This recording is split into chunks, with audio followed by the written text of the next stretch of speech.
In this video, we're going to be talking all about trust sale properties. What is a trust sale?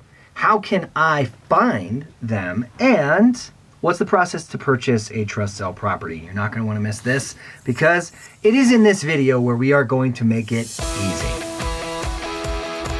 First, what is a trust sale property? Well, a trust sale in real estate refers to the sale of a property that is held in a trust. I know that's deeply profound. Ultimately, this type of sale is typically handled by a trustee, one who is responsible for managing the property on behalf of that trust and ensuring that the terms of the trust are followed during the sale. Now, trust sales can be used for a variety of purposes, such as to sell a property that's in a trust or part of an estate sale after an owner has passed away, to sell a property that's owned by a trust as an investment, or to sell a property that's held in a trust as just part of a divorce, settlement, or other legal agreements. Now, trust sales can be really complex and may involve the lawyers or other professionals to ensure that the sale is conducted in accordance with the terms of that trust and any applicable laws. So let's talk about how you can find a trust sale property. There are several ways you can find trust sale properties as a real estate investor. One way is to search online real estate websites such as Zillow, Redfin, which often have listings for trust sale properties. You can also check with local real estate agents who may be aware of trust sale properties that are coming on the market but haven't actually made it to the open market yet on the MLS. Additionally, you can look for trust sale properties through public auctions or by contacting the trustee directly to inquire about that property and if it's for sale or not.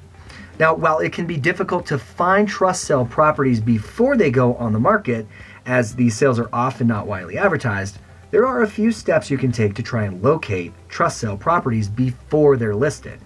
And one very common way to find these trust sale properties before they're listed is to network with other real estate professionals, such as real estate agents, attorneys, and investors who may know about these properties before they come up for sale.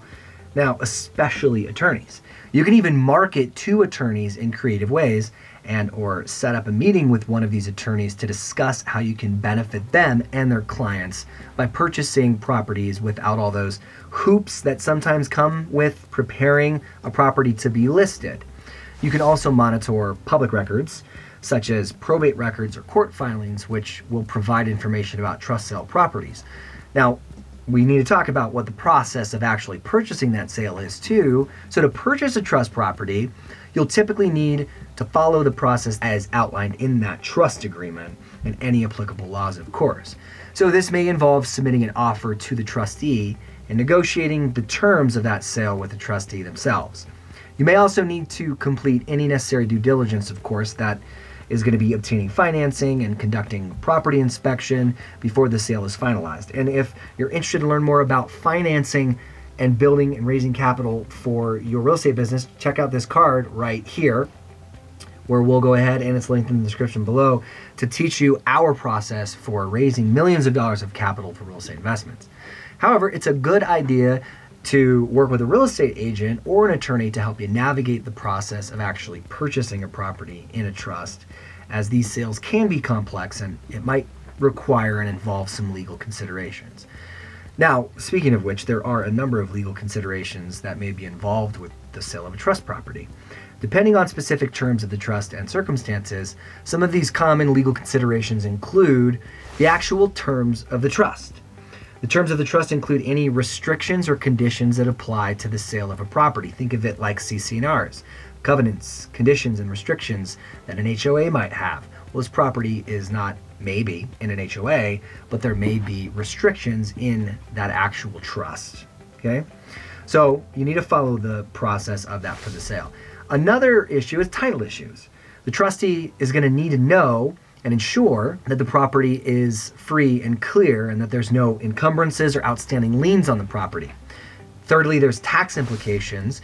Because a trust sale of a property may have tax implications, the trust and any beneficiaries and the trustee will need to ensure that any necessary tax filings are made. Now, when it comes to probate, and we have right here in this card, you can go ahead and click right there. It's all about probates, and you can click the link in the description about probates. But if this is part of a probate, right? The sale may need to be approved by the probate court. Now, another thing is property disclosures. So the trustee will typically be required to disclose any known defects or issues with that property to potential buyers. And of course, that's the same way that, if you're listing a property, the agent has a fiduciary duty to do that as well. But the probate itself is the legal process of settling an estate after someone dies. And again, you can check out the link in the description to learn more about that, or click that card, which I'll put back up here somewhere. And for the next video, Making Real Estate Investing Easy, click right here where you can be sure we are going to make it easy.